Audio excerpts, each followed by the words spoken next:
Iran supplies Putin and Russia with all the missiles and drones they need for the Russia-Ukraine war. Bloomberg says there is a 100% chance of a U.S. recession. Putin declares martial law on newly annexed territory, and his most aggressive general says he looks forward to invading the area. Thank you so much in advance for liking these videos and sharing them with family and friends. I really appreciate it. There's so many big stories to go over today, so stick with me to the very end. Also, many of you have been asking in the comments section where I buy my physical gold and silver, and how do I move an IRA or a 401k into gold and silver. At the end of this video, I will talk about that, and I'll share my very best contact and exactly what to do next, because you have to be IRS compliant. But let's jump into the news for now. Now, according to Bloomberg Economics, there is a 100% chance of U.S. recession after the midterm elections. Like, it's guaranteed at this point, according to all data points. President Biden said in a speech this week, inflation will get worse with Republicans, and the Republicans are the reason for high inflation. However, many polls show Americans don't believe this. They see Republicans as being more fiscally responsible and the party to end inflation. This could come from the Jimmy Carter, Ronald Reagan era, or it could be people looking back a couple of years saying, wait a minute, I was doing really good a few years ago, and now I'm not doing very good, and just comparing the two as they go over their finances. In fact, in this same speech, President Biden said high inflation was the main reason he ran for president. However, fact checkers show that Biden's announcement to run for president came when inflation was only at 1.4%. It's now sitting at 8.2%. With just weeks until the midterm elections, President Joe Biden's approval rating is close to the lowest it's ever been. At the current moment, only 40% of voters approve of President Biden, and the reason is quite simple. He is focusing more on issues that don't involve fixing inflation, such as abortion or green energy. And most election specialists say voters don't care about these situations as much as they do the expensive increase in living in the United States. Polls have shown that the economy is what voters care about most, yet Biden disregards voters' wants and needs in order to push what he believes is highest priority. Now, House Speaker Nancy Pelosi even realized this herself in an interview. She said inflation is there, but it's global and not as bad as in some countries, but we'll have to do better ahead of the election. So basically, she acknowledged that inflation's out of control, tried to tamp it down by saying it's out of control everywhere, and then said Democrats will be better about messaging their intentions before people go to vote in the election. As evidence of a bad economy, housing sales fell by 25% in September, according to Redfin data. On top of this, 60,000 purchase agreements were canceled. Redfin's economic research lead, Chen Xiao, has stated, with inflation still rampant, the Federal Reserve will likely continue to hike interest rates. That means we may not see high mortgage rates, the primary killer of housing demand, decline until early or mid 2023. What this tells us is that even if Biden makes promises for a better economy, we won't see any evidence of this until long after the midterm elections. In fact, this lagging data won't be obvious for at least 9 to 12 months from now. While President Biden is wildly unpopular, his vice president, Kamala Harris, is suffering even more. The Los Angeles Times shows Harris's approval rating was 4% lower than Biden. Now, in the wake of this news, Harris's office has decided to hire a new speechwriter in an attempt to bolster her ratings. My guess is, according to the data and based on what I'm reading from most pro-Democrat news sites. She will not be on the 2024 ticket if Biden, in fact, agrees to run for president again. President Biden and a Republican have worked together to sign into law a major upgrade for military families. Alabama Senator Tommy Tuberville has been quietly working with President Biden to up the military paid life insurance to $500,000 per soldier. This new law was signed into effect this week. So if a soldier passes away, the U.S. government has paid for a life insurance contract that will pay out $500,000 per soldier. As former President Donald Trump continues to battle potential charges relating to mishandling classified documents, a new instance of alleged mishandling of classified material has just surfaced. Journalist Bob Woodward has claimed that Trump shared classified letters with him from North Korea's leader Kim Jong-un. Woodward's audiobook, which contains the information, states that Trump even told him, "Don't tell anyone where you got these letters." This comment seems to indicate that Trump knew these letters were declassified, but gave them over to Woodward anyway. Texas Governor Greg Abbott continues to lead the fight against drugs entering the United States. His Operation Lone Star program sent National Guard soldiers and other troops to the border to stop drugs from infiltrating the United States. Abbott's office just released a statement to the public to help them understand how big of a difference his team is making. The statement read, "In the past year, Texas law enforcement alone has seized 342 million lethal doses of fentanyl, enough to kill every man, woman, and child in the United States." Now, sadly, I know from reading my comments section here in YouTube that many of you in my community know of people that have died from fentanyl overdose. So hopefully these actions being taken on the southern border will decrease access to this tremendously dangerous drug. Russian President Vladimir Putin has declared martial law in the 4 regions of Ukraine that he recently annexed. This declaration gives the leaders of the region more authority, which could lead to extreme rules being imposed on citizens. Ukrainian officials have denied that Russia has any legitimate authority over these regions and plans to take them back using counter-offensive military operations. But it appears Putin is ready to gear up the Russian Federation army and defend these areas. In fact, with Iran committing to give ballistic missiles to Putin with intention of decimating Ukraine, China is now telling all of their citizens to immediately evacuate Ukraine as they believe the war is about to escalate and intensify. It's now come out that Iran plans to provide Putin and Russia with all the missiles and drones they need.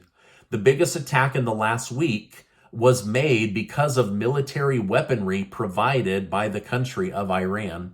Iran announced it is committed to aiding Putin in their attack on Ukraine and will provide Putin with whatever is needed in order to complete their military operation. So basically, Iran has been denying this for weeks, and now they've just come out publicly and said, yeah, we're providing Putin with everything he needs. We don't feel bad about it. We hope he uses these weapons however he wants, and we will provide all of the weapons they need going forward. Now, sadly, the drones and missiles Iran is sending Putin have incredibly precise targeting systems. So unless shot down by Ukraine, there is a high probability of taking out whatever target Russia locks onto. And we saw this. You guys have probably seen this in the media. The bridges, the electricity companies, the water systems that were all targeted in the Kyiv missile and drone attack. Those were all done using Iranian missiles and drones. Also in the news today, Putin's new general, nicknamed Armageddon, said he relishes the opportunity to show off what the Russian army can do in the newly martial-lawed region of Kherson. General Sergei Surovikin is the general that ordered the most recent missile attacks on Kyiv that did extensive damage. It is believed he will employ similar tactics in Kherson, using the newly acquired Iranian missiles and drones to attack. Ukraine is now begging Israel to provide air defense protection for Ukraine and her capital. Basically, they want an Iron Dome-like system that can accurately deflect and destroy incoming ballistic missiles. Up to this point, Israel has tried to stay out of the Russia-Ukraine war.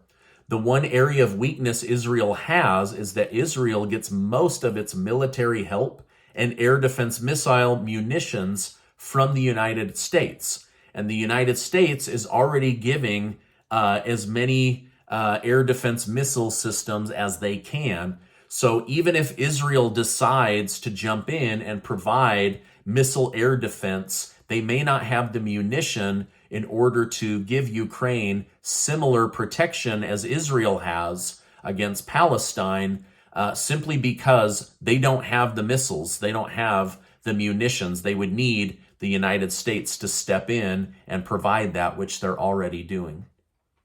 Now, one positive coming out of the Ukraine-Russia war, according to several military analysts, they say that if Putin uses nuclear weapons, Iran and China will abandon Putin, as they will see this as crossing a line. So they don't mind providing support, drones, missiles, but if he uses nuclear weapons, they say that they will turn on Putin. And so as wild as Putin is, this may be the one thing that reins him in from nuclear warfare, is that he would lose these newly acquired partners that he's doing trade with. So anyway, just one positive that may prevent all of us from the fallout and the negative effects of nuclear weapon use. According to Politico News, the White House is working overtime to ensure President Joe Biden and Vladimir Putin have zero contact at the G20 conference that's coming up. They don't want them so much as having a chance encounter in the hallway, and not a single photo of Biden and Putin in the same room. Now, Republican House Leader Kevin McCarthy announced yesterday that if Republicans take back the House of Representatives, they will not vote to allow Biden to send any more U.S. taxpayer money to Ukraine. McCarthy said, "We must support Ukraine, but U.S. taxpayer money has fed into this war's continuance, and it's unfair to U.S. taxpayers to fund a war versus seeking peace." So basically he's saying if they take back the House, they will support Ukraine, but no more U.S. taxpayer money, that they need to seek peace and not continue to fund this massive war that could spin out of control. Now, the last thing the White House needs is a fist bump-like meeting between Putin and Biden being captured on camera. Now, speaking of fist bumps, new U.S. intelligence is showing that Saudi Arabia has been quietly working with China and Xi Jinping to make their own ballistic missiles. They want China to help them build up the largest reserve of missiles in the Middle East. At the same time, China has been asking Saudi Arabia, in exchange for their help, to start pricing oil in the Chinese yuan, China's currency, so that non-Western countries can access their rich oil supply without having to exchange in US dollars. So far, Saudi Arabia has held off, but China continues to massively accumulate gold on their Shanghai Gold Exchange as they seek to offer the world a digital currency backed by physical gold. So it seems that Saudi Arabia is on the verge of looking into new partners for protection and also new partners for currency dominance. So we'll see what happens with the US dollar and Saudi Arabia. But right now, China is whispering on a daily basis, switch to our currency, switch to our currency. So we'll see if they're able to hold out. The Dow Jones, the S&P 500, and the NASDAQ are all green today and trading at around 1.3% positive as of the filming of this video. Many commodity stocks are negative today, with many tech stocks seeing bounce back and positive growth. For example, Netflix is doing very well as they've stopped hemorrhaging subscribers, and their new business model shows that they could be bringing in millions of more dollars in revenue. The head of the Oppenheimer Fund says too many big companies and household names are still oversold even after losing 20% or more. He said the Oppenheimer Fund will be looking for smaller cap companies with good earnings as part of their comeback recovery strategy going forward. Okay, now I know many of you in the comments have asked me about buying physical gold and silver. Gold and silver are down for the year, but only by a few percentage points compared to the Dow Jones and the S&P 500 that are down close to almost 30%. Now, I personally buy all of my physical gold and silver through Miles Franklin. They are a mint-approved company and one of the only bonded online gold and silver companies in the United States. They also have what I have found to be the very best prices, and trust me, I shop around. So to learn more about buying physical gold and silver with cash or through an IRA or an old 401k, just email info@milesfranklin.com and in the subject line say, Stephen Gardner sent me. You then need to tell them a little bit about yourself, what you're looking for, and the help you need, and they will have somebody reach out to you. They are super, super professional and no pressure. I really like working with them. And again, they have the very best prices in town, but you'll need to reach out to them directly. None of this collector coin crap that you see through other gold and silver companies. Just, hey, here's the very best way to buy gold and silver, and here's the way to do it and be IRS compliant with an old 401k and an IRS or an IRA account. So again, info@Miles Franklin. I'll make sure to leave some information down below. Now, this is my update for today. As I know more, I will definitely come on and share more with you. Make sure to take 20 seconds to go get your name entered to be one of the winners of the $8,000 in cash and prizes Casey and I are giving away. Some of you are going to win up to $500 in cash, and we're excited to give away those hoodies and that money thanks to generous video sponsors. Now, before you go, I want to remind you that you are amazing. I appreciate you being in my community. Make sure to check out this video and be subscribed to the channel, and I will see you on the next video.